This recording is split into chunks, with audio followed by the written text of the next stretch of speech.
সম্মানিত হাজিরিন, আজকে আমরা জুমা পূর্ববর্তী সংক্ষিপ্ত অধিবেশনে যে বিষয়ের উপরে আমরা কথা শুনব সেটি হচ্ছে ইসলামের অত্যন্ত গুরুত্বপূর্ণ একটি বিষয়, যে ইসলামে আমানতের দাম এবং বুঝ। আমাদের কাছে যখন আমানতের কথা বলা হয় তখন আমাদের মাথার মধ্যে একটা কনসেপ্ট আসে যে কেউ আমাকে 100 টাকা দিয়ে গেছে, এই টাকাটুকুকে আমাকে দেখে রাখতে হবে, এটাই মনে হয় আমার আমানত। অথবা কেউ আমাকে বলছে, ভাই আপনার দোকানের সামনে এই ব্যাগটা রাখলাম, একটু দেখে রাখেন, আমি মনে করি এইটুকুই মনে হয় আমার আমানত। অথবা কেউ একজন বলছে, ভাই এই কথাটা আপনাকে বললাম, কাউরে বলেন না, এইটুকুই মনে করি আমানত। কিন্তু ইসলামে আমানতের কনসেপ্টটা কত বড় এবং প্রকৃত আমানতটা কি এবং এই আমানতের বুঝ কি, এটি আমাদের বহু মানুষের কনসেপ্টের মধ্যে পরিষ্কার নয়। এমনকি আমাদের মেয়েরা, আমাদের মা বোনেরা পর্যন্ত তারাও জানেন না যে প্রকৃত আমানত কি। মনে করছে আমার স্বামী আমার বাড়িতে নাই, এই বাড়ি দেখে শুনে রাখা এটা আমানত, এটা আমানত। কিন্তু কেবলমাত্র এতটুকুই নয়, ইসলাম আমানতকে বিশাল এক ব্যাপ্তির মধ্যে এনেছে।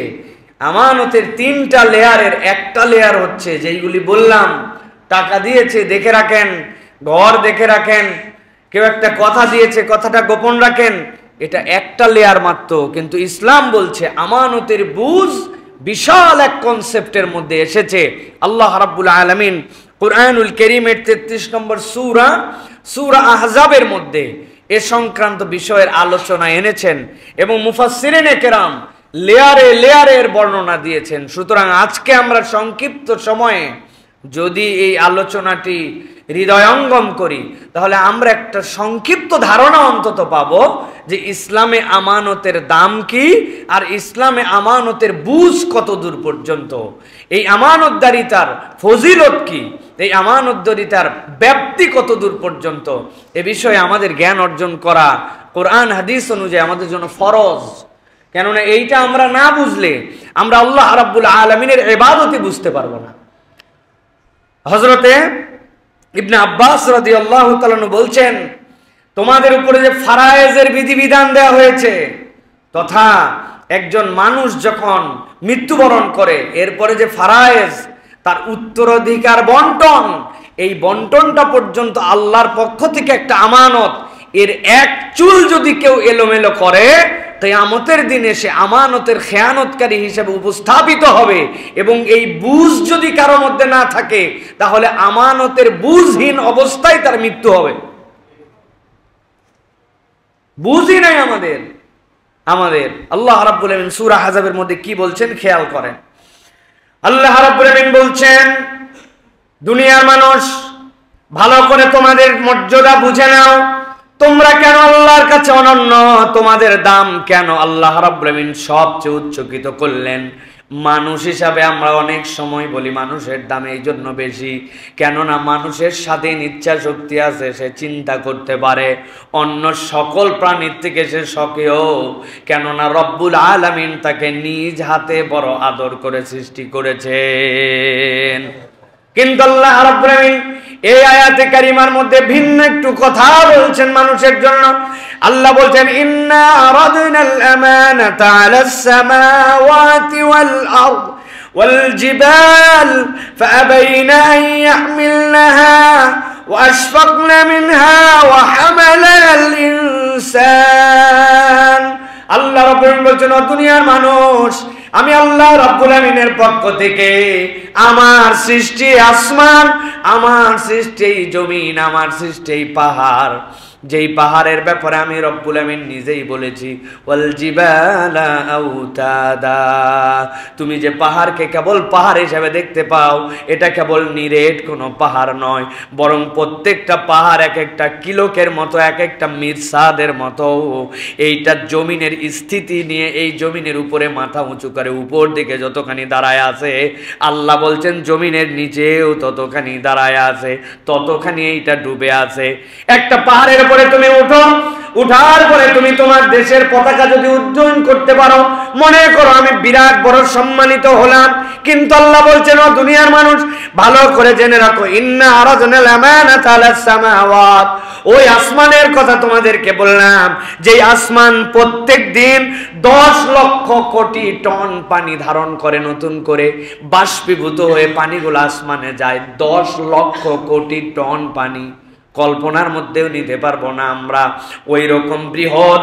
সাথে সাথে আসমান তো নিজেই বেগাইরি আমাদিন, কোন রকম খুঁটি ছাড়া উপর দিকে ঝুলে আছে। বান্দা একবার চিন্তা করে না, একবার ভাবে না যে আসমানটা কেমনি উপর দিকে দাঁড়ায় আছে। আপনার 10 ফিট বাই 12 ফিট ঘর, ওই ঘরের চারিদিকে প্রাচীর লাগে, চারিদিকের জন্য আরসিসির পিলার লাগে, আর আসমানটা যেইভাবে বিগাইরি আমাদিন দাঁড়িয়ে আছে, আল্লাহ বলছেন একবার কল্পনা কর, ইন্না আরাদনাল আমানাতা আলাস সামাওয়াতি ওয়াল আরদ ওয়াল জিবাল, আমি রব্বুল আমিন এই জমিনের কাছে আমানত দিতে চেয়েছিলাম, আমি রব্বুল আমিন ওই আসমানের মতো বৃহৎ তার উপরে আমানত দিতে চেয়েছিলাম। আমি রব্বুল আমিন নিজেই জানাচ্ছি, আমি রব তোমাদের জন্য ওই যে পাহাড়ের কথা বললাম, ওই পাহাড়ে আমানত দিতে চেয়েছি, কিন্তু তাদের কাছে যেই না উপস্থাপন করা হয়েছে, ইয়াহমিলনাহা ওয়া আশফাকনা মিনহা, তাদেরকে এটা বহন করার জন্য, বলার জন্য, দায়িত্ব নেওয়ার জন্য যখন বলা হয়েছে, প্রত্যেকেই রব্বুল আমিনের কাছে বলেছে, রব্বুল আলামিন আমরা এটা বহন করতে সক্ষম নয়। ওয়া হামালাহাল ইনসান, কিন্তু মানুষের কাছে যখন দেওয়া হয়েছে, এই মানুষ তখন সেইটা বহন করতে স্বীকৃতি দিয়েছে। সুবহানাল্লাহ। আল্লাহ রাব্বুল আমিন কোরআনুল কারীমের মধ্যে যে বলেছেন, ফেরেশতাদের কাছে জিজ্ঞাসা করলেন, ইন্নী জাইলুন ফিল আরদি খলিফা, ভালো করে বুঝেন, আমানতের কনসেপ্ট বুঝেন। ইন্নী জাইলুন ফিল আরদি খলিফা, আমি দুনিয়ার বুকে প্রেরণ করব খলিফা। ফেরেশতারা বলছিল, এমন কাউকে পাঠাবেন নাকি যারা যাওয়ার পরে গন্ডগোল ফাসাদ করবে? আমরা আগে দেখছি তো, আপনি আগের জাতি প্রেরণ করেছিলেন। আল্লাহ রাব্বুল আমিন বলেছেন, ইন্নী আ'লামু মা লা তা'লামুন, আমি যা জানি তোমরা তা জানো না। ফেরেশতাদের জীবনে এর আগে তাদের কোনো পরামর্শ নেওয়া হয় নাই, এর পরেও ফেরেশতাদের আর কোনোদিন কোনো পরামর্শ নেওয়া হয় নাই। একবার লাইফ টাইমে শেষ। ফেরেশতার পরে রোবটের মতো আল্লাহ যা বলেন তাই শোনে। রব্বুল আলামিন বলছেন, আমি ওই মুহূর্তে ওয়াল্লামা আদামাল আসমাআ কুল্লাহা, আমি রব্বুল আলামিন আদমকে সকল কিছুর নাম শিখিয়ে, আমি রব্বুল আলামিন ফেরেশতাদের উপরে আদম এবং আদম সন্তানদের মর্যাদা দিয়ে দিছি। আল্লাহ রাব্বুল আলামিন বলছেন, এই মানুষকে যে দায়িত্ব দেওয়া হলো, ইন্নাহু কানা যালুমান জাহুলা, এই মানুষেরা নিজের উপরে চাপিয়ে নিচ্ছে ওইটা অজ্ঞতাবশত। এই মানুষ তার নিজের উপরে যে জিম্মাদারি নিয়েছে, আল্লাহ রাব্বুল আমিন বলছেন, এই জিম্মাদারি যদি বান্দা আদায় করে, আল্লাহ রাব্বুল আমিন ওই বান্দাকে আল্লাহ তাবৎ সৃষ্টির উপরে যেরকম মর্যাদা দিয়েছেন, আল্লাহ তাবৎ সৃষ্টির উপরেই তাকে অবস্থান রাখবেন। সুবহানাল্লাহ। প্রত্যেকটা মানুষের সাথে কেউ কেউ বলেছেন 22টা ফেরেশতা দায়িত্বশীল আছেন। কয়টা? আর যখন বান্দা জান্নাতের মধ্যে প্রবেশ করবে, রব্বুল আলামিন ওই ফেরেশতাগুলোকে বান্দাদের খাদেম হিসাবে নিযুক্ত করবেন। সুবহানাল্লাহ। আল্লাহ রাব্বুল আলামিন বলছেন, আর যদি উল্টা পাল্টা হয় কি হতে পারে? আল্লাহ বলছেন, লিউআযিবাল্লাহুল মুনাফিকিনা ওয়াল মুনাফিকাতি ওয়াল মুশরিকিনা ওয়াল মুশরিকাত। এই দায়িত্ব নেওয়ার পরে 4 শ্রেণী এখান থেকে যদি বেরিয়ে যায়, নিজের নাম যদি ওই আমানতদারের তালিকা থেকে সরায় নেয়, আল্লাহ তার 4 শ্রেণীকে আগেই জানায় দিচ্ছেন যে এই 4 শ্রেণীর মধ্যে অন্তর্ভুক্ত হলে তোমার আযাব। তোমার প্রতি যে আমানত দেওয়া হয়েছে আমি ব্যাখ্যা করব আপনাদের কাছে, পরিষ্কার করে দিব, ধারণা খেয়াল করেন। আল্লাহ বলছেন, 1 নম্বর মুনাফিক পুরুষ, মুনাফিক নারী, মুশরিক পুরুষ আর মুশরিক নারী। এই 4 শ্রেণী নিজেরা জাহালতে, নিজেরা নিজেদের উপর জুলুম করে আল্লাহর দেওয়া আমানত থেকে নিজেদেরকে যদি সরায় নেয়, রব্বুল আলামিন তাদেরকে শাস্তি দিবেন। একটু ঠান্ডা মাথায় চিন্তা করেন তো, একজন মুশরিকের কাছে যেয়ে বলছেন, অন্য ধর্মাবলম্বী ভাই বাজার করে ফিরতেছি, আপনি মেহেরবানি করে আমার বাজারটা আপনার এখানে রাখেন, একটু দেখে রাখেন। ও যদি আপনার বাজারটা ঠিক ঠিক দেখে রাখে, রাখার পরে আবার ফেরতের সময় আপনাকে দিয়ে দিল। একজন অন্য ধর্মাবলম্বীর কাছে যে বলছেন, ভাই 500 টাকা দিলাম, এই টাকাটা আপনি রাখেন, চাইলে কিন্তু আমাকে দিতে হবে, আপনি দিছেন, আবার যখন ফেরত দেওয়ার কথা সাথে সাথে ফেরত দিয়ে দিছে, আপনার কি মনে হয় সে আমানতদারিতা করছে না করে নাই? বুঝে বলেন, করছে না করে নাই? ভয় পাইন না, করছে না? কিন্তু আল্লাহ রাব্বুল আলামিন যে বললেন, লিউআযিবাল্লাহুল মুনাফিকিনা ওয়াল মুনাফিকাত ওয়াল মুশরিকিনা ওয়াল মুশরিকাত, তার মানে ওই যে শুরু দিয়ে শুরু করেছিলাম, আপনি আমি যতটুকুকে আমার জন্য আমানত মনে করছি, এতটুকুই কেবল প্রকৃত আমানত নয়। যদি তাই হতো তাইলে তো আপনার টাকার জিম্মাদারি আদায় করে, আপনার বাজারের ব্যাগ সংরক্ষণ করে আপনি একটা কথা দিয়েছিলেন, ওই কথা রেখে দিয়ে তার আমানতদারিতা আদায় হয়ে যেত। তার মানে আমানতের কনসেপ্ট কেবল এতটুকুই নয়, আমানত দ্বারা রব্বুল আলামিন আরো কিছু বুঝিয়েছেন। আল্লাহ রাব্বুল আলামিন এর পরে বলছেন, وَيَتُوبَ اللَّهُ عَلَى الْمُؤْمِنِينَ وَالْمُؤْمِنَاتِ وَكَانَ اللَّهُ غَفُورًا رَّحِيمًا।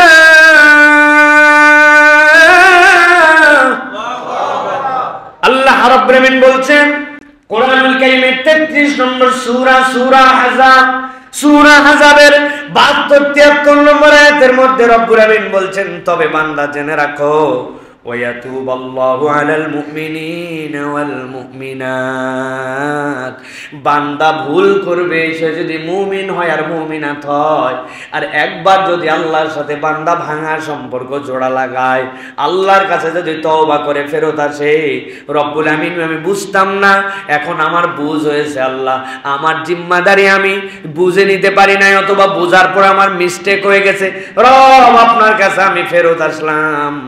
আল্লাহ বলছেন, তুমি যদি মুনাফিক পুরুষ আর নারী না হও, মুশরিক আর মুশরিকা যদি না হও, আমি রব্বুল আলামিন বললাম, ওয়া কানাল্লাহু গফুরার রহিমা, তুমি তোমার রবকে বড় বেশি দয়াদ্র, বড় বেশি ক্ষমাশীল হিসাবে পেয়ে যাবা।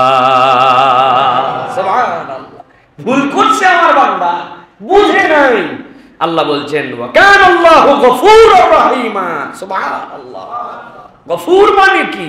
গফফার বলেছেন আল্লাহ। গফুর আর গফফার এইটা বুঝলে বান্দা রবের কাছে রাত দিন কেবল কৃতজ্ঞ হবে। গফফার তিনি, যিনি একটা বান্দা যতবার ক্ষমা চাইবে ততবার ক্ষমা করার যোগ্যতা রাখেন যিনি। সুবহানাল্লাহ। আল্লাহ রাব্বুল আলামিন আপনি যতবার অপরাধ করতে পারেন ঠিক তার থেকে বেশি যিনি ক্ষমা করতে পারেন তিনি হচ্ছেন গফফার, তিনি হচ্ছেন ক্ষমাকারী। আমার রব ক্ষমা করবেন, কিন্তু বুঝটা আপনার মধ্যে থাকতে হবে। তাহলে আজকে আমাদের আলোচ্য বিষয় কি? ইসলামে আমানতের দাম ও বুঝ। বলেন, এটা মাথার মধ্যে নিয়ে যেতে হবে। যারা শুনছেন আপনারা আমাদেরকে দেশ বিদেশ কাছ থেকে দূর থেকে এই বিষয়গুলি ধারণ করবেন ভাই। এটা নিরেট কেবল আলোচনা, আমি বলে গেলাম আপনি শুনে গেলাম নয়। কত সময় আমাদের হয় কিন্তু আমরা আমাদের মৌলিক এইগুলো কথা শুনি না, ভাল লাগে না আমাদের। প্রিয় ভাইয়েরা, সুতরাং এই যেই শাস্তি এবং ভয়ের আশঙ্কায় যেই কাজগুলি কেউ নিতে চায় না, সেটা মানুষ তার মাথায় তুলে নিল, সেই দায়িত্ব তুলে নিল। এই জন্যই আল্লাহ রাব্বুল আলামিন আমাদেরকে বিরাট মর্যাদা দিয়েছেন, আমাদেরকে অনেক সম্মানিত করেছেন। আল্লাহ কোরআনের কোরআনে বলেছেন, লাউ আনজালনা হাযাল কুরআন আলা জাবালিন লারাআইতাহু খাশিআম মুতাসাদ্দিআম মিন খাশিয়াতিল্লাহ। ওই বড় পাহাড় দেখতে পাও, যেই পাহাড়ের উপরে উঠলে তোমরা নিজেদেরকে সম্মানিত বোধ করো, ওর উপরে পতাকা উঠাতে যে কয়েক হাজার লোক নাকি রাস্তায় মারা গেছে। পাহাড়ের নাম কি ভাই? হ্যাঁ, এভারেস্ট জয় করেছে। আল্লাহ বলছেন ওই এভারেস্টের উপরেও যদি কোরআন আসতো, আল্লাহ বলতেছেন লারাআইতাহু খাশিআম মুতাসাদ্দিআম মিন খাশিয়াতিল্লাহ, এভারেস্ট টিকতে পারতো না, ভেঙে চৌচুর হয়ে যেত। অথচ ওই আমানত আমি আমার হাবিব মুহাম্মদুর রাসূলুল্লাহ সাল্লাল্লাহু আলাইহি সাল্লামের কলবে দিয়েছি, আমার হাবিব একটুকু নড়ে নাই, চলে নাই। এই জন্য পৃথিবীতে সর্বশ্রেষ্ঠ সৃষ্টি হচ্ছেন মুহাম্মদুর রাসূলুল্লাহ। আর তার উম্মত কারা? জোরে বলেন। আমরা তার উম্মত। আমরা পৃথিবীতে যত নবী রাসূল আসুক, সকল নবীর আগে আমার নবী জান্নাতে যাবেন। যত নবী রাসূলের উম্মত আসুক আর যত হাজার বছর বাঁচুক আর যত ইবাদত করুক, উম্মতের মধ্যে আমার নবীর উম্মত সকলের আগে জান্নাতে যাবে। সুবহানাল্লাহ। জান্নাতের দরজাই খুলবে এদেরকে দিয়ে। কি কারণে? কারণ এরা আমানতটা নিজেদের উপরে নিয়েছিল, এই আমানতটা নিয়েছে। হযরত ইবনে আব্বাস রাদিয়াল্লাহু তাআলা বলছেন, আমানত হচ্ছে ফারায়েজ, আল্লাহর প্রদত্ত বিধানাবলী। আদায় করলে সুসংবাদ, ত্যাগ করলে শাস্তি। আল্লাহর দ্বীনের সম্মানে সকলেই অপারগতা জানিয়েছিল। তারা দ্বীনের সম্মানে অপারগতা জানিয়েছে। এরকম না আল্লাহ বললেন আমি পারবো না, আল্লাহ এই দায়িত্ব তুমি অন্য কাউকে দাও, বিষয়টা এরকম না। তারা বুঝেছে এই দ্বীনের জিম্মাদারি কতটুকু। এরপরে বলেছে, এক্সকিউজ করেছে, আল্লাহ আমার এই যোগ্যতা নাই, আমার দ্বারা এটা সম্ভব নয়। এটা তারা মনে করেছে। আল্লাহ রাব্বুল আলামিন এই জন্য বলছেন দুনিয়ার মানুষকে এই সম্মান দেওয়া হয়েছে। ফেরেশতারা তোমরা আমানত বহন করবে, যদি আমানত বহন করো তাহলে পুরস্কার আছে, আর যদি না পারো তাহলে তোমাদের জন্য তিরস্কার আছে। জমিন আমানত বহন করবে, পুরস্কার আছে, তিরস্কার আছে না। পর্বতমালা না। তাহলে আমানতটা কি? যে আমানত কেউ নিতে চেল না, যে আমানতটা এই সৃষ্টিগুলির কাছে আল্লাহ দিতে চাইলেন, তারা আল্লাহর কাছে অপারগ হলো। এই আমানত হচ্ছে ইসলামের বিধিবিধান। আমানতটা কি? ইসলামের বিধিবিধান। আল্লাহ রাব্বুল আলামিনের আমর আর আল্লাহ রাব্বুল আলামিনের নাহি, আল্লাহর আদেশ আর আল্লাহর নিষেধ। আল্লাহ এই দায়িত্বগুলি আমাদের জন্য দিয়েছেন এবং আমরা নিয়েছি। প্রিয় ভাইয়েরা, এই জন্য ইমাম আহমদ, বাইহাকি এবং ইবনে আবি হাতিম রাহিমাহুল্লাহ মুহাদ্দিসরা বলছেন, আব্দুল্লাহ ইবনে মাসউদ রাদিয়াল্লাহু তাআলা আনহু এই আয়াতের ব্যাখ্যা করেছেন। তিনি বলছেন, আব্দুল্লাহ ইবনে মাসউদ বলছেন, দুনিয়ার মানুষের কাছে তিনটা আমানত আল্লাহ রাব্বুল আলামিন দিয়েছেন, যে আমানতগুলো শুনতে সহজ কিন্তু বিরাট কঠিন। আস-সালাতু আমানাহ ওয়াল উযু আমানাহ ওয়াল ওয়াজনু আমানাহ ওয়াল কাইলু আমানাহ। তিনি বলছেন দুনিয়ার মানুষের কাছে আমানত নম্বর 1 হচ্ছে সালাত, বলেন 2 নম্বরে ওযু, 3 নম্বরে মিজান, 4 নম্বরে হচ্ছে মাপ যোগ। এই 4টার মধ্যে হিসাব যদি করি আমরা, সব আমানত ঢুকে গেছে। সালাত এটা হচ্ছে ইমানদারের সবচেয়ে বড় আমানত। সঠিক সময়ে সালাত আদায় করতে হবে, সঠিক পদ্ধতিতে সালাত আদায় করতে হবে। আপনার যদি জানটুকু কেবল থাকে, নিঃশ্বাসটুকু কেবল থাকে আর হুঁশটুকু কেবল থাকে, আপনার হালতটা কি ইট ডাজন্ট ম্যাটার। আপনাকে সালাতের পাবন্দি করতে হবে। এই জন্য সালাত হচ্ছে মানব জীবনের শ্রেষ্ঠ আমানত। সুবহানাল্লাহ। আসরের ময়দানে যার সালাতের হিসাব ঠিক হয়ে যাবে, সব হিসাব ঠিক। মানে কি? মানে হচ্ছে সে পাস মার্ক পেয়ে গেছে, এখন বাকিগুলা কোনো রকম গেলে হয়। জান্নাতের কোন গ্রেড পাবে, বাকি আমল দিয়ে নির্বাচিত হবে, কিন্তু তার সালাত ঠিক হয়ে গেছে, সব ক্লিয়ার, ইমান আছে, সালাত ঠিক। ভিতরে যাইয়ে এরপরে দেখ কোন জায়গায় যাবি, কোন জায়গায় উঠবি, পরের বিষয়, কিন্তু ভিতরে ঢোকার পারমিশন হয়ে গেছে। সুবহানাল্লাহ। স্টেডিয়ামে ভিআইপি গ্যালারি আছে, প্রেসিডেন্ট বক্স আছে, জেনারেল বক্সও আছে। একজন ভিতরেই ঢুকে নাই কিন্তু বাইরে থেকে বলতেছে উঠলে আমি প্রেসিডেন্ট বক্সে। আছে কোথায়? আছে 1 নম্বরে দাঁড়ায়। লাভ আছে ভাই? আর একজন ভিতরে ঢুকছে ভাই, দাঁড়ায় দেখি আর বসে দেখি, সিটে দেখি আর চেয়ারে দেখি, দেখতেছি তো ভিতরে। তো আল্লাহ বলছেন আমানতের প্রথমটা হচ্ছে সালাত। যার সালাতের আমানতদারিতা আদায় হয়ে গেছে সে নিশ্চিত জান্নাতি হয়ে গেছে। এর ভিতরে যাওয়ার পর আল্লাহ তার মর্যাদা দিবেন। সুবহানাল্লাহ। 2 নম্বরে কি? ওযু। অজু বিরাট বড় আমানতদারিতার জায়গা প্রিয় ভাইরা।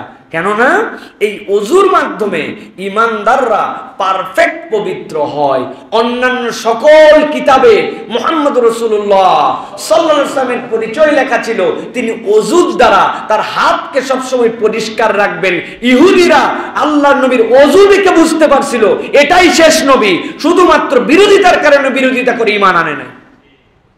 Sign of Muslim, sign of Islam হচ্ছে অজু। সুবহানাল্লাহ, এটা এমন আমানত আমি ফিল করি মাঝে মাঝে যে রব আমাদেরকে কি নিয়ামত দিয়েছেন। 5000 কিলোমিটার সফর করে গেছি, নামার পরে কোনো একটা ওয়াক্তের জন্য ওরা রিফ্রেশমেন্ট খোঁজে, পুরো পৃথিবীর মানুষ রিফ্রেশমেন্ট খোঁজে। একটু যদি ন্যাপ নিতে পারি, একটু যদি বেসিনে যেতে পারি, একটু যদি ক্লিন হতে পারি, আর আমি শুধু আল্লাহর প্রশংসা করি। আল্লাহ সাক্ষী, আল্লাহ আপনি আমাকে অজুর মতো এমন একটা নিয়ামত দিয়েছেন। মাইনাস ডিগ্রির তাপমাত্রাতে গেছি, 50-60 ডিগ্রির তাপমাত্রাতে আল্লাহ ভ্রমণ করিয়েছেন। নামলাম, কষ্ট কষ্ট লাগে, কিন্তু সুন্দর করে একটু 2টা হাত ধুয়ে, নাকটা পরিষ্কার করে, চোখটা পরিষ্কার করে, মাথাটা মসে করে পাটা ধুবেন, আপনি 50% রিফ্রেশমেন্ট অটোমেটিক পেয়ে যাবেন। সুবহানাল্লাহ। পৃথিবীর আর কোন জাতির নাই। আমার নিজের তখন আনন্দ হয়, আমি তো সেই মুসলিম, আল্লাহ আমাকে অটোমেটিক এটা দিয়েছেন। কারণ আমি নামাজ পড়তে হলে আমাকে অজু করা বাধ্যতামূলক। নবীজি কেমন কেমন ভয় দেখাইছেন, এই অজুওয়ালা অজু করো, আর গোড়ালিতে পানি পৌঁছাও না। ওয়াইলুল লিল আকাবি মিনান নার, তোমার এই গোড়ালিতে পানি না পৌঁছানো তোমাকে জাহান্নামে নিয়ে যাবে। আপনি বুঝছেন এইটার মর্যাদা? এই অজু করো, আর এই জায়গা ফাঁকা, হাতগুলা সুন্দর করে প্রতিটা জায়গা, প্রতিটা লোমকূপ তোমাকে পরিষ্কার করতে বলছে। এই মাথা থেকে এই মাথা, পুরা পৃথিবীর মানুষ আমাদেরকে হাত ধোয়া শিখিয়েছিল, এই হ্যান্ড ওয়াশ হয়ে গেল, তাই না ভাই? কত ফানি করে আমি বলি, এই হ্যান্ড ওয়াশ, এইরকম করো, এইরকম। বাপরে, এত ধোয়ালো আপনারে। একজন বলছে হাত ধুয়ে আসবি, কয় সেকেন্ড? 20 সেকেন্ড। হাতটা ধুয়ে আসার পরে বেচারির কপাল চুলকাইছে। কপাল চুলকানোর পরে মনে হয়েছে, হাই রে, আমি তো হাত ধোয়ার আগেও কপালে একবার হাত দিছিলাম, তাইলে আবার তো হাতের মধ্যে আমার ভাইরাস লাগলো। উপায়, আবার হাত ধো। আবার হাত ধুইছে, ধোয়ার পরে খানিকক্ষণ পরে হাতের এই জায়গা চুলকাইছে। চুলকানোর পরে মনে হয়েছে, কি রে, হাত ধোয়ার আগে তো আমি এই জায়গাও চুলকাইছিলাম। উপায়, আবার হাত ধো। এবার হাত ধুয়ে নিয়ত করছে, যতই চুলকাক আমি আর কোনো জায়গা চুলকাবো না। বাঙালি একবার যদি সিদ্ধান্ত নেয় কোথাও চুলকাবো না, পুরা গা চুলকায়, ঠিক না ভাই? এখানে সেখানে সব জায়গা থেকে খালি সুরসুর সুরসুর।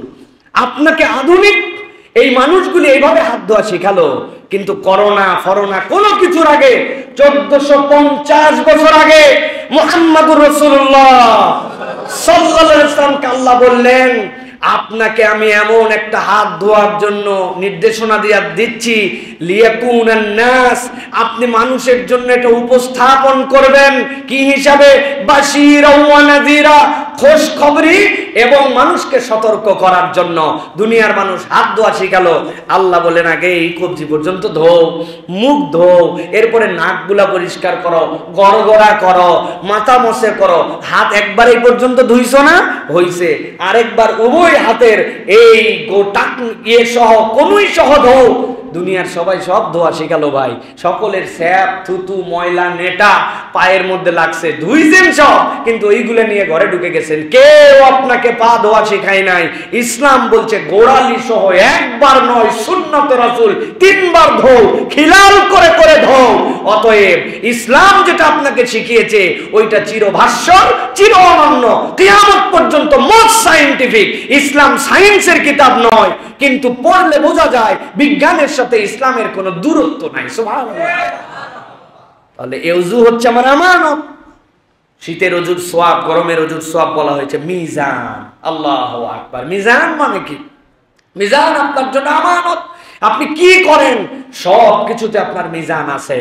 আপনি চাকরি করেন, বস নাই, অতএব বস নাই, আপনি একটু ফাঁকি মারার চিন্তা করেন, কাজে ফাঁকি দিয়ে চিন্তা করছেন, আহা অনেক দিন আমার কোনো ওজিফা করা হয় না। আপনি অন টাইমে ওজিফা করতেছেন, মানে আপনার চাকরি যেই সময় কাজ করার কথা ওই সময় 100 বার সুবহানাল্লাহ, 100 বার আলহামদুলিল্লাহ তসবিহ পড়তেছেন, আর বলতেছেন, আহ ব্যবসাপাতি আমার সব ইবাদত খাইয়ে ফেললো, একটু ইবাদত করি। কি মনে হচ্ছে? আপনি কি আমানত আদায় করতেছেন না করতেছেন? বুঝে বলেন কিন্তু। হ্যাঁ, আপনার বসকে ফাঁকি দিচ্ছেন, চাকরিতে ফাঁকি দিচ্ছেন, আপনি নানান ধরনের, যখন আপনার অফিসের লোক নাই আপনি ওই সময় আপনার নির্ধারিত কাজের বাইরে আছেন। মিজান, আল্লাহ বলছেন এই মিজান মাথার মধ্যে সেট করে নাও। ওয়াকিমুল ওয়াজনা বিল কিসতি ওয়ালা তুখসিরুল মিজান, ওইটা একটা মিজান, আল্লাহর কাছে হিসাব হবে। তবে বান্দা, তোমার ব্রেনের আদালতের যে মিজান দেওয়া হয়েছে, এই মিজান যদি আমানতদারির সাথে আদায় করে না আসতে পারো, ওই দিনের মিজানে কিন্তু তুমি ধরা পড়ে যাবে। কেউ যেখানে দেখে না সেখানে দেখে কে? আর সবাই যেখানে দেখে সেখানে আল্লাহ দেখে না, তাই তো? তাহলে বললাম যে কেউ যেখানে দেখে না সেখানে আল্লাহ দেখে, আর সবাই যেখানে দেখে, যেখানে সিসি ক্যামেরা আছে ওইগুলোতে আমরা যা ইচ্ছা ফাঁকি দিলে দিতে পারি চেষ্টা করে, তাই না? আমাদের তো টেন্ডেন্সি এরকম হয়েছে। ওই যে আমি পাসপোর্ট বানাতে গিয়েছিলাম, যাওয়ার পরে পাসপোর্ট অফিসার আমার পাসপোর্ট দেয় না। কি রে, খালি ঘুরায়। আমি তো জানি এই জায়গায় স্পিড মানি লাগে, আমার হজের সময় হয়ে যাচ্ছে, তাড়াতাড়ি দেন। ও খালি ঘুরায় ঘুরায় ঘুরায়, অনেকক্ষণ পরে বলছে হুজুর নিচতলায় চলেন। নিচতলায় যাওয়ার সময় ওই একতলা সিঁড়ির যে ল্যান্ডিং এর ওখানে এসে বলছে হুজুর কিছু দেন বকশিস। আমি বললাম আরে ভাই, এটা তো পকেটে নিয়ে ঘুরতেছি না, আমি জানি এটা আমি জুলুমের শিকার, কিন্তু তোমরা এটা না দিয়ে ছাড়বে না। তো এতক্ষণ না বলে এই জায়গায় আনছো কেন? কই হুজুর আর বলেন না, পুরা বিল্ডিংটি সিসি ক্যামেরা নিয়ন্ত্রিত, কিন্তু এই ল্যান্ডিং এর জায়গাটায় আমরা ক্যামেরায় দেখছি ধরে না, ওই জন্য এই জায়গার থেকে আমার টাকা নিতে আসছে। তো এই জায়গাতে যেখানে কিচ্ছু ধরে না সেখানেও আল্লাহ ধরে, তাই তো প্রিয় ভাইরা? এটা হচ্ছে মিজান। আরেকটা কি বলেছেন আব্দুল্লাহ ইবনে মাসউদ? ওয়াল কাইলু আমানা, মাপ যোগে তোমরা কখনো 2 নম্বর করো না। মাপ যোগ, আপনার কাছে একটা হিসাব আছে, মাপ আছে, প্রত্যেকের মাপের জায়গা আছে। এক সন্তানকে আপনি বেশি দেন, আরেক সন্তানকে কম দেন। ইয়া রাসূলুল্লাহ খাদেম রেখেছি, আল্লাহ নবী বলেন সকল সন্তানের জন্য, বলে না তাহলে সকলকে দাও অথবা তারটা বাদ দাও। মাপ যোগ, আপনি কাকে কতটুকু দেন, আপনি জমির মাপে ফাঁকি দেন, আপনি কাজের মাপে ফাঁকি দেন, আপনি হিসাবের মাপে ফাঁকি দেন, আপনি রাস্তার কনস্ট্রাকশনে ফাঁকি দেন, আপনার মাপের জায়গাটা আপনি বুঝে নিন। আপনি একটা মেডিকেল পরীক্ষা করতেছেন, মানুষের স্বাস্থ্য পরীক্ষায়, সেখানে আপনি যেই আইটেমগুলো দিয়ে ব্যবহার করতে হবে, দিয়ে তার সঠিক রোগ নির্ণয়ের জন্য লাগবে, আপনি ওই জায়গাতে ওই ইনগ্রেডিয়েন্টস না দিয়ে ফাঁকি দেন, খালি ফাঁকি আর ফাঁকি। 4 কথার মধ্যে আমানত ঢুকাই দিয়েছেন হযরত আব্দুল্লাহ ইবনে মাসউদ রাদিয়াল্লাহু তাআলা। হযরত আবু যার গিফারি রাদিয়াল্লাহু তাআলা বলছেন, আল্লাহ রাব্বুল আলামিন যে বললেন, ইন্না আরাদনা লামানাতা আলাস সামাওয়াতি ওয়াল আরদি ওয়াল জিবালি ফাআবাইনা আন ইয়াহমিলনাহা, তারা যে অস্বীকার করলো আর মানুষ যে স্বীকার করে নিল। হযরত আবু যার গিফারি বলছেন, শোনো, তোমাদের কাছে আল্লাহর পক্ষ থেকে ফরজ গোসলটাও একটা আমানত। কোন বান্দা যদি তার ফরজ গোসল সঠিকভাবে আদায় না করে, তাহলে আল্লাহর দেওয়া আমানত থেকে সে দূরে সরে গেছে। আফসোস লাগে আর দুঃখ লাগে, আমার বাচ্চা অনেক ভালো গণিত পারে, আমার বাচ্চা অনেক বিষয় সম্পর্কে অবগত, সম্যজ্ঞাত। আমি গর্ব করে বলি, ক্যালকুলাস যেভাবে সে শিখেছে, এত বড় ক্যালকুলাস কেউ পারে না। ইংরেজি শুধু ধরে দেখেন, মোকালামাতের ক্ষেত্রে সে কত পারদর্শী, চমৎকার করে কথা বলতে পারে। আর বলেন না ভাবি আমি এগুলো ইংরেজি বুঝি না, এত সুন্দর ইংরেজি বলে, গল্প করে, এক মার কাছে আনন্দে উদযাপন করে, এটা খারাপ কিছু নয়। কিন্তু যেই বাচ্চা এত কিছু পারে, সেই বাচ্চার 16 বছর 17 বছর 18 বছর বয়স হয়ে গেছে, হয়তোবা সে বালেগ হয়ে গেছে, কিন্তু একটা গোসল যদি তার ফরজ হয়, কেমনে গোসল করা লাগে এই গোসলের ফরজ জানে না। এইরকম বাচ্চা কাচ্চা আমাদের সমাজে নাই, আছে? মজা করে তো বলি আমি মাঝে মাঝে, জিজ্ঞাসা করছে, হ্যাঁ বেটা বল গোসলের ফরজ কয়টা? বলে হুজুর 3টা। কি বলে? আমি গ্রামের মানুষ, মনে করছেন জানি না, ভুল আপনার ধারণা। গোসলের ফরজ হচ্ছে 1 নম্বর বদনা, 2 নম্বর লুঙ্গি, 3 নম্বর গামছা। কারণ আমি পুকুরে গোসল করি, অতএব বদনা লুঙ্গি গামছায় 3টাই গোসলের ফরজ মনে করে। হেসে দিছেন, হয়তো ফানি করে বলছি, কিন্তু আমাদের অনেক যুবক এই মসজিদেও হয়তো আছেন, যেই মানুষগুলার কাছে জিজ্ঞাসা করলে প্রপারলি গোসলের ফরজ বলতে পারবে না। এমনি এমনি সাহাবী এই কথা বলেন নাই, এই জন্য সাহাবায়ে কেরাম বলছেন, ফরজ গোসল তোমার জন্য আমানত। তুমি যখন গোসল ফরজ হবে, গোসল করার নিয়ত করবে, তোমার জন্য দায়িত্ব হচ্ছে তুমি ওয়াশরুমে ঢুকে, বাথরুমে ঢুকো, যেখানে ঢুকো নিয়ত করেছো এটা আমার ফরজ গোসল আমি আদায় করছি। এরপরে রাসূলুল্লাহ সাল্লাল্লাহু আলাইহি ওয়াসাল্লাম শিখিয়েছেন তুমি ওযুর মতো করে ওযু করো, যেই রকম করে তুমি ওযু করো, হাত ধোও, এরপরে মুখ ধোও, এরপরে তুমি তোমার কনুই পর্যন্ত ধোও, এরপরে তুমি গড়গড়া করো একবার, এমনভাবে গড়গড়া করো গলা পর্যন্ত যেন যায়, এরপরে নাকের মধ্যে কমসে কম এমনভাবে পানি দাও বাম হাতের 2 আঙ্গুল ব্যবহার করে যেন তোমার ভিজা অংশ পর্যন্ত পৌঁছায় যায়, 3 বার দিলে ভালো। এরপরে তুমি মাথাটাও মসো করে নাও, করে নেওয়ার পরে এরপরে তোমার ডান পাশ থেকে তুমি ধুইতে শুরু করো, এরপরে বাম পাশ, তারপরে মাথার মধ্যে পানি দাও। শাওয়ারের নিচে দাঁড়াইছো, এখন মগ দিয়ে পানি দাও না, কিন্তু নিয়ত করো তারপরে ডান কাঁধটাই যেন পানি আগে যায়, সুন্নাত এইগুলা, বাম কাঁধের পরে মাথায়, এরপরে তোমার যেই জায়গাগুলো ময়লা সেই জায়গাটুকু আগে ধুয়ে নাও, এরপরে বের হওয়ার সময় পায়ের মধ্যে পানি দিয়ে বের হয়ে যাও, এর মধ্যে তোমার ওযু আছে, এর মধ্যে তোমার সুন্নাত আছে, তোমার ফরজ গোসল আদায় হয়ে যাবে। কিন্তু ফরজ গোসল মানে এরকম নয় গেলাম গায়ের মধ্যে পানি দিলাম আর বের হলাম। এই জন্য আবু যার গিফারি বলছেন আল্লাহ তোমার প্রতি যে আমানত দিয়েছেন ওই আমানতের একটা হচ্ছে তোমার গোসলের ব্যাপারেও তুমি সতর্ক হবে। সুবহানাল্লাহ। ইমানদারদেরকে আল্লাহ রাব্বুল আলামিন টু দা পয়েন্ট এই বিষয়গুলি জানিয়েছেন। প্রিয় ভাইরা, সকল নবী রাসূল ছিলেন আমানতদার। সুবহানাল্লাহ। সকল নবী রাসূল তাদের আমানতের চূড়ান্ত রূপ আল্লাহ রাব্বুল আলামিনের কাছে উপস্থাপন করেছিলেন। পৃথিবীর যত পয়গম্বর সবাই ছিলেন আমানতদার। হযরত নূহ আলাইহিস সালাম, হযরত সালেহ আলাইহিস সালাম, হযরতে হুদ আলাইহিস সালাম, আল্লাহ রাব্বুল আলামিন নিজে তাদের প্রশংসা করেছেন। আল্লাহ বলছেন ইন্নী লাকুম রাসূলুন আমিন, আমি তোমাদেরকে বিশ্বস্ত নবী হিসেবে পেয়েছি। সুবহানাল্লাহ। আল্লাহ রাব্বুল আলামিন বলছেন ফাত্তাকুল্লাহ ওয়া আতিউন, কোরআনের 26 নম্বর সূরা, সূরা শুআরা, এই শুআরার 107 নম্বর আয়াতের মধ্যে আল্লাহ রাব্বুল আলামিন বলেছেন আমি তাদেরকে বিশ্বস্ত পয়গম্বর হিসাবে পেয়েছিলাম। এবং এই পয়গম্বররা আল্লাহ রাব্বুল আলামিনের কাছে এমনভাবে নিজেদেরকে উপস্থাপন করেছেন যে উপস্থাপনাটা তাদের জীবনে ছিল অনন্য। প্রিয় ভাইরা, সুতরাং আল্লাহ রাব্বুল আলামিন পয়গম্বরদের মাধ্যমে আমাদেরকে শিক্ষা দিয়েছেন যে আমাদের পয়গম্বররা প্রত্যেকেই তারা তাদের জায়গাতে অনন্য ছিলেন, প্রত্যেকেই তারা তাদের জায়গাতে আল্লাহ রাব্বুল আলামিনের পক্ষ থেকে তারা আল্লাহর দেওয়া আমানতকে আদায় করেছেন। প্রিয় ভাইয়েরা, এই যে আল্লাহ রাব্বুল আলামিনের পয়গম্বররা কিরকম আমানতদার ছিলেন, হযরত জুনায়েদ বাগদাদী রাহমাতুল্লাহি আলাইহি তিনি একদিন কোরআনুল কারীমের একটা আয়াত পড়ছেন। তার যারা ভক্তকুল আছে তারা দেখলেন তিনি আয়াত পড়ছেন ইন্না ওয়াজাদনাহু সাবিরান নি'মাল আবদ ইন্নাহু আওয়াব। হযরত আইয়ুব আলাইহিস সালামের ব্যাপারে তিনি আয়াত পড়েছেন। পড়ার পরে হযরত জুনায়েদ কাঁদতে কাঁদতে অস্থির হয়ে গেছেন। তার সাথীরা জিজ্ঞাসা করল হে ইমাম, এই আয়াতের মধ্যে তো অর্থ আমরা বুঝি, কিন্তু কি এমন পাইলেন যে কারণে আপনি কাঁদছেন আর কাঁদছেন?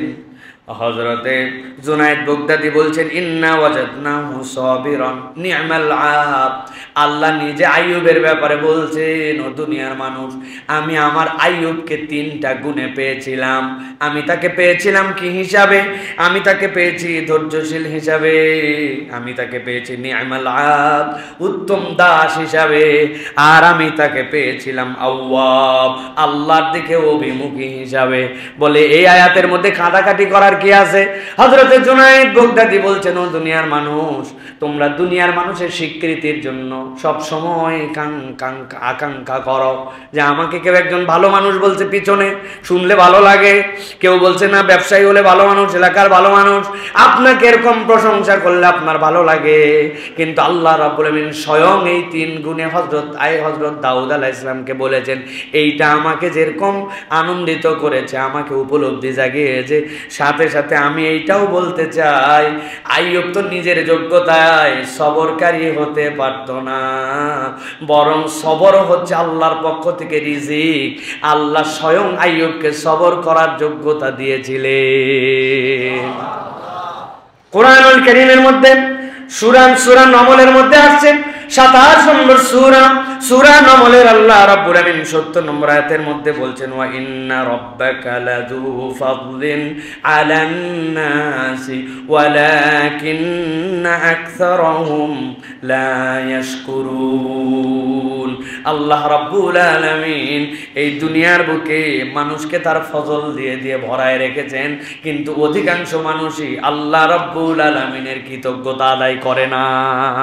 সুবহানাল্লাহ। অধিকাংশ মানুষ আল্লাহর কৃতজ্ঞতা আদায় করে না। রব তাকে নিয়ামত দিয়ে ভরপুর করে রেখেছেন। ভাই, আলোচনা অন্যদিকে চলে যাবে।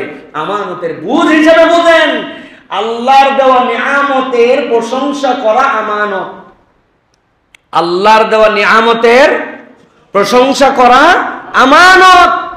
ভাই, চোখে যদি না দেখতাম, ব্রেনটা যদি এলোমেলো হয়ে যেত, মিলিয়ন টাকার মালিক হলেও আপনার এতে প্রাপ্তি যোগ হতো না। প্রাপ্তি যোগ হতো না। রাস্তায় কত পাগল ঘুরে বেড়ায়।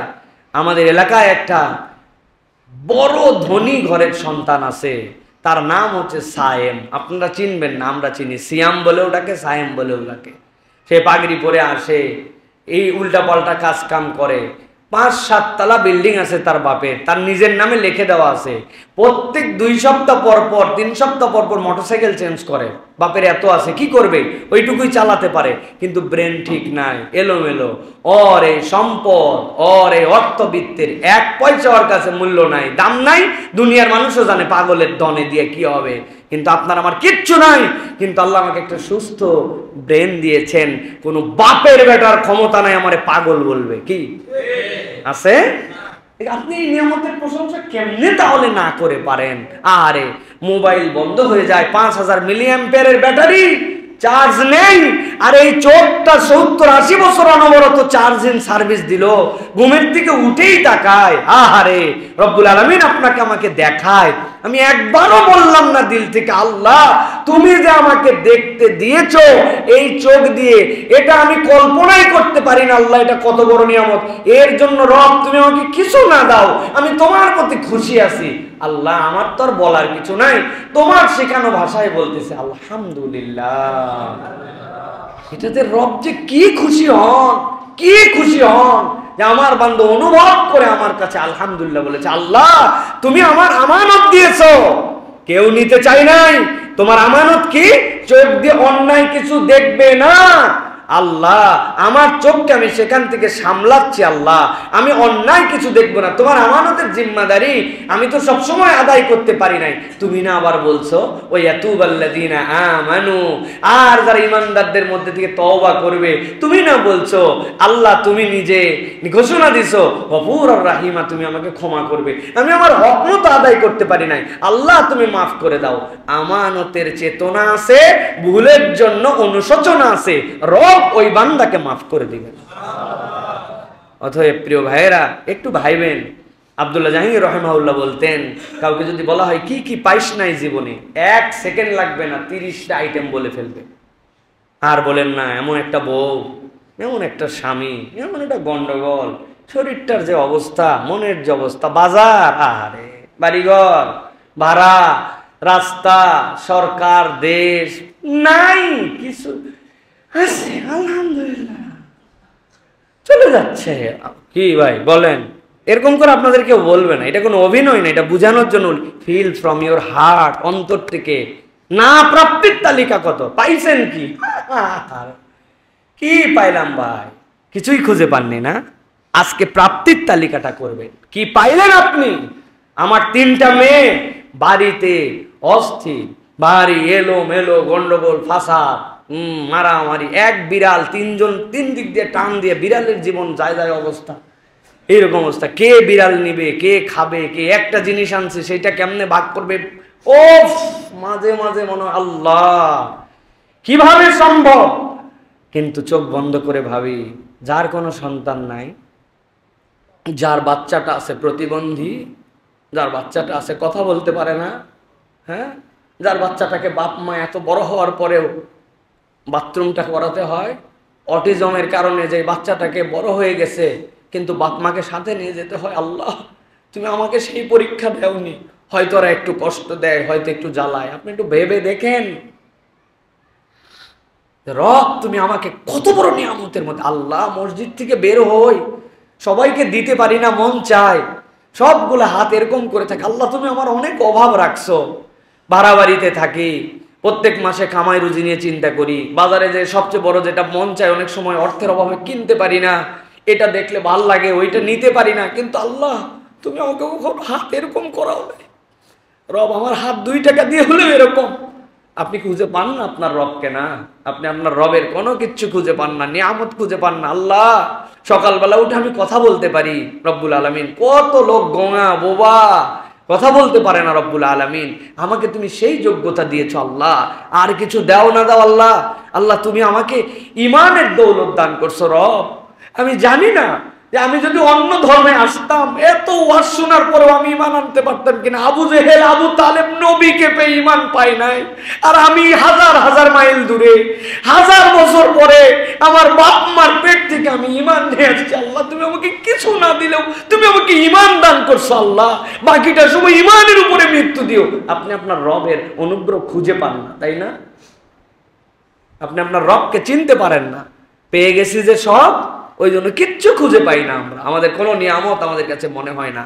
এই জন্য বলতেছেন যে আল্লাহ রাব্বুল আলামিনের ওই জুনায়েদ বাগদাদি, যে আল্লাহ তাকে সবর দিয়েছেন, আল্লাহ বলতেছেন কিন্তু ওয়ালাকিন্না আকসারুহুম লা ইয়াশকুরুন, অধিকাংশ মানুষ কৃতজ্ঞ নয়, রবের কৃতজ্ঞ নয়। ওই আল্লাহ বলছেন কৃতজ্ঞতা করে দেখ, আমি রব তোকে বাড়ায় দেবো। সুবহানাল্লাহ। ভালো করে বলে রাখি, কৃতজ্ঞতার যে বাড়ানো, লাইন শাকারতুম লাযীদান্নাকুম, এই আযীদান্নার মূল ব্যাখ্যা জানেন? মূল ব্যাখ্যা আপনার অন্তরের প্রশান্তি। ইমানদার শাকের বান্দা অন্তরে যে শান্তি নিয়ে ঘুরে, পুরা পৃথিবীর মানুষ এই শান্তি নিয়ে ঘুরতে পারে না, পুরা পৃথিবীর মানুষ ঘুরতে পারে না। পৃথিবীর বহু উন্নত দেশে যে দেখছি ভাই, ওই যে জাপানিরা, আয় রে উন্নতির কোনো শেষ নাই, কিন্তু সবচেয়ে বেশি আত্মহত্যার হার তাদের। কুকুর পালে, কুকুর। কি জন্য? খুশির জন্য না, কথা বলার কেউ তাদের সাথে নাই, সাথী নাই, পরিবার নাই, ওইটা দিয়ে তারা বেঁচে থাকার চেষ্টা করে, হাতের মধ্যে পলিথিন নিয়ে ঘুরে বেড়ায়। আমেরিকায় দেখছি পয়েন্ট করা আছে যে কুকুরের ময়লা ফেলার জায়গা, হাগে ওইটা পলিথিনে তুলে ওই পার্কের মধ্যে ফেলে দেয়। কুত্তা নিয়ে সাদে ঘোরে না, ফ্যাশনে ঘোরে না, দেখানোতে ঘোরে না, নিঃসঙ্গতা মুক্ত জীবনের জন্য ঘোরে। আর আল্লাহ আমাদের এমন পরিবার দিয়েছেন, বাপ বলে খবরদার দাদাকে বিরক্ত করবি না, আর নাতি খেলে যায় দাদারে ডিস্টার্ব করে। লাইন শাকারতুম লাযীদান্নাকুম, এই আমানত যদি মানেন ইসলামের, আল্লাহ রাব্বুল আলামিন আপনাকে নিয়ামত দিবেন। বিবাহ বহির্ভূত জীবন, ইসলামের যে পারিবারিক জীবন, এগুলো আমানত, কিন্তু তারা এটার থেকে নাই। অতএব এই আমানতদারিতা আদায় করার জন্য চেষ্টা করতে হবে প্রিয় ভাইরা। তাহলে সকল নবী রাসূল আমাদের জন্য আইডল ছিলেন প্রিয় ভাইরা। বান্দা যখন ফরজে অলসতা করবে, অনিবার্য দায়িত্ব পালনে শিথিলতা করবে, বান্দার হক খেয়ানত করবে, আল্লাহর শাস্তি স্বরূপ বান্দার অন্তর থেকে আমানতের প্রদীপ আস্তে আস্তে নিভে যাবে। 3টা কথা বলেছি, ফরজ পালনে অলসতা, অনিবার্য দায়িত্ব পালনে শিথিলতা, আর বান্দার হকের খেয়ানত। আল্লাহর ফরজ বিধানে অলসতা, অনিবার্য দায়িত্ব পালনে শিথিলতা, 3 নম্বর বান্দার হকের খেয়ানত করবে, আল্লাহর শাস্তি স্বরূপ বান্দার অন্তর থেকে আমানতের প্রদীপ আস্তে আস্তে উঠে যাবেন। আপনার কাছে দ্বীনের বিধিবিধান পালন করার আকর্ষণ কমে যাবে। খেয়াল করে দেখেন, আমাদের প্রত্যেকের আল্লাহর বিধিবিধানের প্রতি পালন করার ক্ষেত্রে আমাদের মধ্যে একটা অলসতা আসছে, তাই না ভাই? যেই সুন্নত আগে কেউ ছাড়তো না, সেই সুন্নত এখন থাক না, 1 দিন বাদ দেই, 2 দিন বাদ দেই।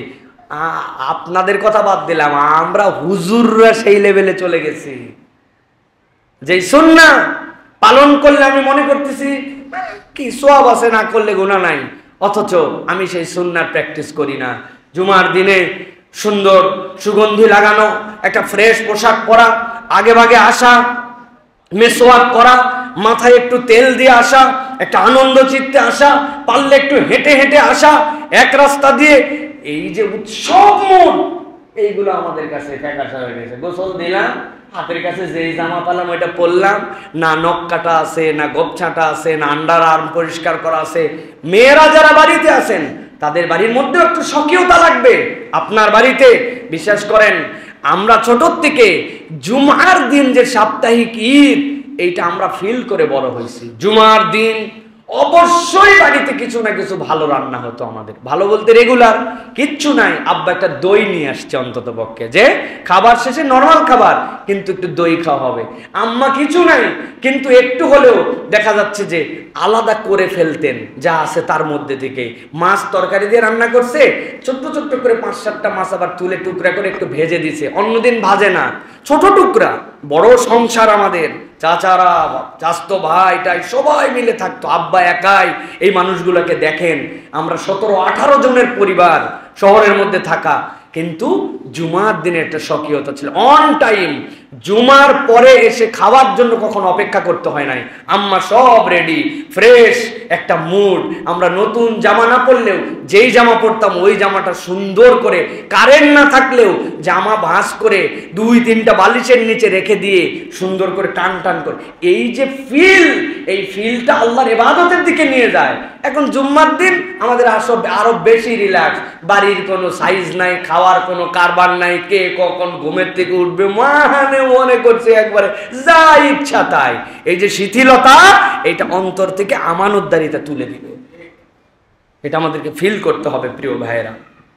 এই জন্য আল্লাহ রাব্বুল আলামিন কোরআনুল কারীমের সূরা 61 সূরা সফের 5 নম্বর আয়াতে বলছেন, এটা আমার মুখের কথা নয়, ফালাম্মা যাগু যাগাল্লাহু কুলুবাহুম ওয়াল্লাহু লা ইয়াহদিল কওমাল ফাসিকিন। ফালাম্মা যাগু, যখন তারা বাঁকা হয়েছে, অন্তরগুলাকে আল্লাহর দিক থেকে বাঁকা করে নিছে, আল্লাহ বলছেন রব্বুল আলামিন ওইটা বাঁকা করে দিয়েছেন। অতএব আল্লাহর দিকে যার অন্তর সোজা, হেদায়েতের দায়িত্ব দেওয়ার আল্লাহর দায়িত্ব তার। আল্লাহু লা ইয়াহদিল কওমাল ফাসিকিন। আল্লাহ বলছেন যারা আল্লাহর প্রকাশ্য হুকুমের বিরোধিতা করে ফিসকের মধ্যে ঢুকে যাবে, রব্বুল আলামিন তাদেরকে হেদায়েত দিবেন না। এই যে হুজুররা আপনাদেরকে দাড়ির ওয়াজ করে না, দাড়ির ওয়াজ এই আয়াতের উপরে করে, লা ইয়াহদিল কওমাল ফাসিকিন। আল্লাহর নবী দাড়ি রাখতে বলেছেন, দাড়ি কাটতে নিষেধ করেছেন। অতএব এটা ইসলামের ফরজ বিধান, আল্লাহ রাসূল সাল্লাল্লাহু আলাইহি ওয়াসাল্লামের পক্ষ থেকে হুকুমের বিধান। আল্লাহ বলছেন তুমি যদি এটা কাটো, বাদ দিয়ে দাও, এটা ফিস্ক, আর এই ফিস্কের কারণে বাকি হেদায়েতের রাস্তা তোমার জন্য কঠিন হয়ে যাবে। খুব সাবধান হন এখান থেকে ভাই। আমি বলতেছি না এত বড় দাড়ি প্রথমে রাখেন, যা গুনাহ আমার হোক, অন্তত দাড়ি কাটেন না, অন্তত দাড়ি কাটেন না, এরপরে আস্তে আস্তে ছেটেন না, আপনি ঠিক হয়ে যাবেন। কিন্তু আপনি কেন চেষে ফেলেন যেটা আল্লাহ রাব্বুল আলামিন রাসূল নিষেধ করে গেছেন? কি পেয়েছেন আপনি এর মধ্যে ভাই?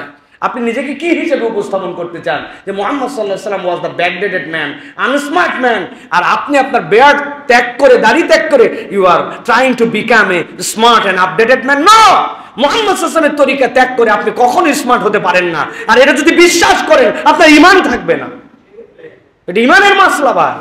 এই জন্য এই বিষয়গুলি আমাদেরকে সতর্ক হতে হবে প্রিয় ভাই। আমানত হচ্ছে ঈমান ও ইসলাম, এবং এর কার্যক্রম হচ্ছে আমানত আমাদের জন্য প্রিয় ভাই। আল্লাহ রাব্বুল আলামিন লা শরীক, এটাতে যেরকম বিশ্বাস রাখতে হবে, আত্মীয়তার সম্পর্ক, সৎ কাজের আদেশ, অসৎ কাজ থেকে ফেরানো, এইগুলা প্রত্যেকটা আমাদের জন্য দায়িত্ব প্রিয় ভাইরা। কি বলেছি শেষেরটা ভুলে গেছে? অসৎ কাজ থেকে ফেরানো, এই আমল আমাদের মধ্যে একবারে নাই নাই অবস্থার মধ্যে চলে গেছে। ভাই নামাজ পড়ো, নামাজ পড়ো, ভালো ভাই, কিন্তু এই তুই নামাজ পড়িস না কেন? চল নামাজ পড়া লাগবে। এই গাঁজা খাস মানে এটা খাওয়া যাবে না, এটার থেকে আপনি ঠেকাবেন, এই মেন্টালিটি আমাদের মধ্যে একবারে নাই অবস্থায় চলে গেছে, তাই না ভাই? আমরা এর নাম দিছি অযথায় ঝামেলা বাড়ানোর কি দরকার আছে? কি নাম এটার ভাই? অযথায় ঝামেলা বাড়ানোর কি দরকার আছে? তোমার হিসাব তুমি দিবে বাবা, আমার হিসাব আমি দেব। আরে কি সুন্দর সুন্দর লিবারেল ডায়লগ আমরা আমাদের জীবনে বের করছি প্রিয় ভাইরা। অতএব এই ধরনের কোনো কথাবার্তা ইমানদার কখনো বলতে পারে না প্রিয় ভাইরা। একটা শেষে দুর্দান্ত একটা হাদিস বলবো, বলে এরপরে শেষ করব। তবে তার আগে বোঝেন প্রিয় ভাইরা, এই আমানত রক্ষাকারীদের সম্মান আল্লাহ রাব্বুল আমিন ফেরেশতা, জান্নাত, দুনিয়া সবকিছুর থেকে বেশি। আর একটু আসতে বলেন সুবহানাল্লাহ। ফেরেশতার থেকে বেশি বলেছি, দুনিয়ার সবকিছু জান্নাতের থেকে বেশি বলছি। বলেন তো, জান্নাতের জন্য আমরা সৃষ্টি হয়েছি না আমাদের জন্য জান্নাত? ভালো করে বুঝে নেবেন, জান্নাতের জন্য আমরা না, আমাদের জন্য আল্লাহ জান্নাত সৃষ্টি করেছেন, আমাদের জন্য আল্লাহ জান্নাতের কোয়ালিটি বৃদ্ধি করবেন। সুবহানাল্লাহ। আল্লাহ রাব্বুল আলামিন বলছেন সূরা মুমিনুনের মধ্যে, ওয়াল্লাযীনা হুম লিআমানাতিহিম ওয়া আহদিহিম রাউন ওয়াল্লাযীনা হুম আলা সালাওয়াতিহিম ইউহাফিজুন উলাইকা হুমুল ওয়ারিসুন আল্লাযীনা ইয়ারিসুনাল ফিরদাউসা হুম ফিহা খালিদুন। আমার আল্লাহ বলছেন তোমাদের মধ্যে থেকে যারা আমানত রক্ষাকারী হবে, ওয়াহদিহিম তাদের ওয়াদা রক্ষাকারী হবে, ওয়াল্লাযীনা হুম আলা সালাওয়াতিহিম ইউহাফিজুন আর যারা তাদের সালাতের ব্যাপারে সতর্ক হবে। কাজ করতে করতে সময় নাই, যোহরের নামাজ ঠেলতে ঠেলতে আমার মা বোনেরা আসর পর্যন্ত নিয়ে চলে যায়। মাগরিবের সময় ব্যস্ত ছিল, বাইরে ছিল, ঢুকতে পারে না, মাগরিব এশাকে এক করে ফেলতেছে। নামাজের ব্যাপারে তার কোনো সতর্ক নাই, নামাজ তাকে তাড়না দেয় না, তার ভিতরে অস্থিরতা তৈরি করে না। আল্লাহ বলছেন এরকম নয়, বরং এই মানুষগুলা যদি আমানতদার হয়, ওয়াদা প্রতিপালনকারী হয়, সালাতের ব্যাপারে সতর্ক হয়, আল্লাহ রাব্বুল আমিন বলছেন উলাইকা হুমুল ওয়ারিসুন, আমি আল্লাহ বললাম এই মানুষগুলা হচ্ছে মিরাস নামার অধিকারে ওয়ারিস। কিভাবে মিরাস নামার অধিকারে ওয়ারিস? আল্লাহ রাব্বুল আলামিন আদম আলাইহিস সালামকে জান্নাতের সৃষ্টি করেছেন। জান্নাতের সৃষ্টি করার পরে আদমকে জান্নাতের মালিকানা দিয়েছিলেন। আদম আলাইহিস সালাম ছিলেন আমানতদার, আদম আলাইহিস সালাম ছিলেন আল্লাহর হুকুম পর্দার। আল্লাহ বলতেছেন নবীরা ছিলেন আল্লাহর পক্ষ থেকে আমিন, আল্লাহর পক্ষ থেকে বিশ্বস্ত। আল্লাহ বলছেন ওই আদমের সন্তান হিসাবে তুমি যদি ওয়াদা পালনকারী হও, আমানতদার হও, আর সালাত যদি আদায় করো, এইটা মনে করো না তুমি অর্জন করছো, বরং আল্লাহ তোমার পৈতৃক অধিকারে জান্নাতের মধ্যে আদম আলাইহিস সালামের সন্তান হিসাবে তোমার জন্য মিরাসনামা নির্ধারণ করে রেখেছেন। এর দ্বারা আল্লাহ বুঝাতে চান বান্দা তোর জান্নাতটা যেন কোনোভাবে মিস না হয়ে যায়। আল্লাহ রাব্বুল আমিন বলছেন আল্লাযীনা ইয়ারিসুনাল ফিরদাউসা হুম ফিহা খালিদুন। আল্লাহ রাব্বুল আলামিন এই যে ফেরদাউস শব্দ ব্যবহার করেছেন, মুফাসসিররা ব্যাখ্যা করছেন, তাফসীরে বাগাবীর ভিতরে আসছে ফেরদাউস এমন শব্দ, পৃথিবীতে যত ভাষা আছে সব ভাষার মধ্যে দুইটা শব্দ আছে আল্লাহ ঢুকায় রেখেছেন। এর একটা শব্দ হচ্ছে উফ, কি উফ উফ, আরেকটা শব্দ হচ্ছে ফিরদাউস। এটা পৃথিবীর যত ভাষা আছে সব ভাষার মধ্যে আল্লাহ ঢুকায় রেখেছেন। আর ফেরদাউস মানে কি জানো নাকি? ফেরদাউস মানে হচ্ছে এমন ওই রকম বাগান, যেই বাগানে যেই গাছ থাক আর না থাক আঙ্গুরের বাগান থাকবে। আল্লাহ বলছেন আমি রব্বুল আমিন জান্নাতের আঙ্গুরযুক্ত বাগান, এই রকম একটা বাগানের ন্যূনতম মালিকানা তোকে দিলাম। তার মানে বান্দা জান্নাতের ভিতরের কোনো বাগানের মালিক যদি হোস, তাহলে আগে তো জান্নাতে ঢোকা লাগবে। আল্লাহ কৌশল বুঝাতে চান আমি তোকে জান্নাতে নেওয়ার জন্যই ঘোষণা দিলাম। আল্লাহ জান্নাতে আমাদেরকে ঢুকাতে চান প্রিয় ভাইরা। এই জন্য প্রত্যেক মুমিন যারা হবে, প্রত্যেক মুমিন যার দায়িত্ব আমানতদারিতা, ইমাম কুরতুবী বলছেন সে যদি ন্যূনতম এই দায়িত্ব পালন করে, আল্লাহর জন্য তখন দায়িত্ব হচ্ছে ওই বান্দাকে জান্নাতে ঢুকায় দেওয়া। সুবহানাল্লাহ বিহামদি। প্রিয় ভাইরা, এই জন্য আমাদেরকে সব সময় এই সালাতের ক্ষেত্রে সতর্ক থাকতে হবে প্রিয় ভাইরা। আল্লাহ কোরআনুল কারীমের মধ্যে বলেছেন আলা মা হাদিলাইকুম ইয়া বানি আদম আল্লা তা'বুদুশ শাইতান ইন্নাহু লাকুম আদুউম মুবিন। আমি কি তোমাদের সাথে ওয়াদা করি নাই? ওই ওয়াদা তো অনেক আগে। আল্লাহ তা'বুদুশ শাইতান, শয়তানের ইবাদত তুই করবি না, তুই আমার ইবাদত করবি, এটাই তোর জন্য আমানত। কিন্তু তুমি আল্লাহকে চেনো নাই, শয়তানের দিকে তুমি দূর লাগাও, এটা তোমার কখনো কাজ হতে পারে না। রাসূল বলছেন তোমরা আমাকে 6টা বিষয়ের আমানত দাও, নিশ্চয়তা দাও, আমি মুহাম্মদ সাল্লাল্লাহু আলাইহি ওয়াসাল্লাম তোমার হাত ধরবো, হাত ধরে পিছে পিছে তুমি আসবে না, আগে আগে ঠেলে দিব, আগে তুই ঢুকবি তারপরে আমি জান্নাতে ঢুকবো। একটা আছে না হাত ধরে, আব্বা তুমি আমার হাত ধরে চলো, ও পিছে পিছে চলে, আপনি সামনে। নবী বলছেন না, আমি হাত ধরে সামনে সামনে তোমারে ঢুকাবো, তারপরে আমি ঢুকবো। 6টা। নবী করিম সাল্লাল্লাহু আলাইহি ওয়াসাল্লাম বলছেন 1 নম্বর নামাজ 2 নম্বর, যাকাত 3 নম্বর, আমানত 4 নম্বর, লজ্জাস্থান 5 নম্বর, পেট 6 নম্বর, জিহ্বা। 1 নম্বর নামাজ, 2 নম্বর যাকাত, 3 নম্বর আমানত, 4 নম্বর লজ্জাস্থান, 5 নম্বর পেট, 6 নম্বর জিহ্বা। এই 6টা জিনিসের আমানত দাও। পেট মানে কি হারাম খাই না, লজ্জাস্থান মানে জেনা ব্যভিচার অন্যায় জায়গায় আমার এটা প্রয়োগ নাই, জিহ্বা মানে গীবত করি না, মিথ্যা বলি না, চগলখড়ি করি না, আর নামাজের আমানত আছে, যাকাতের আর আল্লাহর পক্ষ দেওয়া হুকুমগুলো তুমি মানো। নবী বলছেন আগে তরে ঢুকাবো, তারপরে আমি জান্নাতে ঢুকবো। সুবহানাল্লাহ। অতএব প্রিয় ভাই, আমানতদারিতা আমাদের জন্য খুব বেশি সবসময় মনে রাখতে হবে প্রিয় ভাইয়া। আউয়ালু মা তাফকিদুনা মিন দীনিকুম আল আমানা। হাদিসের মধ্যে আসছে তোমাদের দিন থেকে প্রথম উঠে যাবে আমানত, আর শেষ উঠে যাবে কি? ওয়া আখিরু মা তাফকিদুনা মিন দীনিকুম আস-সালাহ। সালাতটা তোমাদের দিনের থেকে শেষ উঠে যাবে। প্রথমটা আমানতদারিতে উঠে যাবে। কথা দিলে কথা রাখে না, আমানতদারিতার কোনো হিসাব নাই, হালাল হারামের কোনো বাছ বিচার নাই। এই সমাজ আমাদের মধ্যে চলে আসতেছে প্রিয় ভাইরা। আল্লাহ রাব্বুল আমিন আমাদেরকে পূর্ণ আমানতদার হওয়ার তৌফিক দান করেন। প্রিয় ভাইরা, একটা হাদিস বলবো বলেছিলাম, শোনেন তাহলে।